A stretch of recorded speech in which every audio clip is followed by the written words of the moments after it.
25 years ago today, O.J. Simpson took off on the car chase that entranced the nation. Facing a murder warrant over the deaths of his ex-wife, Nicole Brown Simpson, and her friend, Ron Goldman, Simpson decided not to surrender himself to police. Instead, he took off through the highways of Los Angeles in his now famous white Ford Bronco. Here's local Los Angeles station KCAL 9, who covered the chase back in 1994. Late Friday evening, an Orange County Sheriff's deputy spotted the white Bronco on the 5 freeway in Santa Ana. A few minutes later, at 6:25, a motorist saw the Bronco. He stopped at a call box to report it. Highway Patrol. Yeah, I think I just saw O.J. Simpson on the 5 freeway, and there was he's heading north, and I got the license plate of the white Bronco, 3DHY503. And he's in the slow lane. The announcement went over police radios. A 187 murder suspect in a white Bronco. The pursuit began. 21 minutes later, at 6:46, another call. This one, a cell phone call to 911.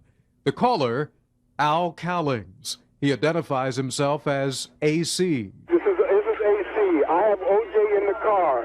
Okay, where are you? Please, I'm coming up to 5 freeway. Okay. Right now, we are okay, but you got to tell the police to just back off. He's still alive, but he got a gun to his head.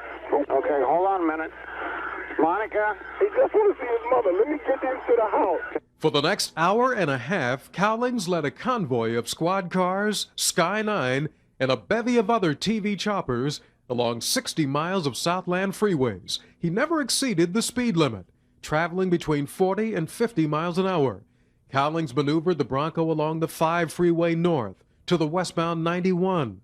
Crowds of people gathered on the sides of the freeways and the overpasses.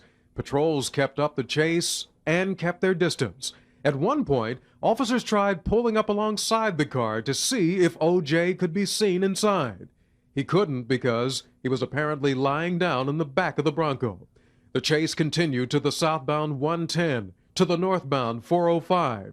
Near the airport, a clear shot of the driver, Al Cowlings, but still no sign of O.J.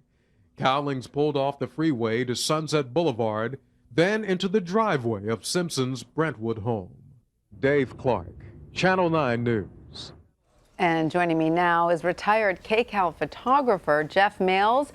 Jeff covered that chase from a news helicopter. Jeff, welcome. Such a pleasure to have you with us. That's Thank you. Iconic footage. When we see it, we all remember where we were at that moment when that chase was happening. How difficult was it for you to find O.J.'s car when you were up there in your copper? I came on duty at 3 o'clock in the afternoon, and we searched almost every freeway in Los Angeles until we finally heard that police radio call. We were headed south to South Orange County because the speculation was that O.J. had gone down there to visit Nicole's grave. So we headed to South Orange County. When we heard that police radio call, we were about at the El Toro Y, which is quite a ways from where the pursuit ended. And yeah. What were you thinking as you followed the chase? Walk us through what was going through your head. I was making sure that I didn't mess up the images because we were live on KCAL local in Los Angeles, and then I got a radio call that said, you know, keep the picture steady, keep it going because we're going to punch a button and put you live on CNN. And that lasted for an hour and 27 minutes. Is that when you got a sense of, wow, this is a big story?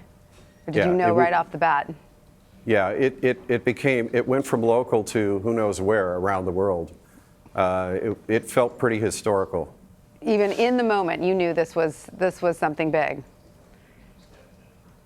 Yeah, in the moment, we were very busy, of course. We had the off-air signal from the TV station. We had the helicopter radio. I was sitting on the floorboard of the helicopter with my feet on the skid out in the weather. It was a semi-foggy June evening, very damp out, a lot of wind hitting me as I'm holding the camera.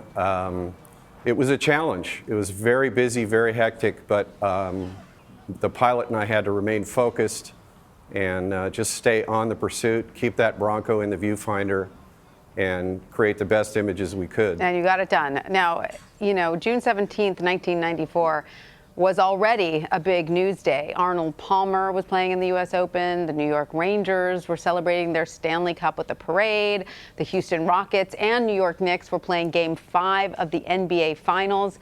What were your thoughts when you learned that coverage of Simpson's chase overtook all of these, especially, the NBA Finals? Well, it was pretty interesting. I had a friend who was in Manhattan watching the NBA Finals in a sports bar. And during the game, they had the game on the big screen, and they had the OJ pursuit in a small image in the corner. And by the end of the pursuit, the OJ image had gone to the big screen, and the NBA Finals were in the bottom. And from what he told me, everybody in the sports bar that day could care less about the NBA Finals. They wanted to know what happened with the OJ pursuit. And you've said you've received calls from people all over the world saying they watched your coverage, correct? How does that make you feel?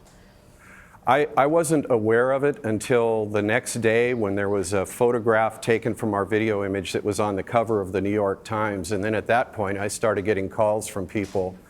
And my understanding is, after the fact, people have told me that 95 million people watched that live coverage on CNN.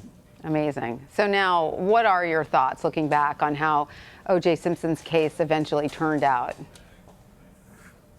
It's a pretty historical event. I think that case for a long time had an impact on our country. Not only certainly the murders of those two innocent people, and then the pursuit, and then the ensuing trial that happened. People were just glued to their TV sets for what seemed like years.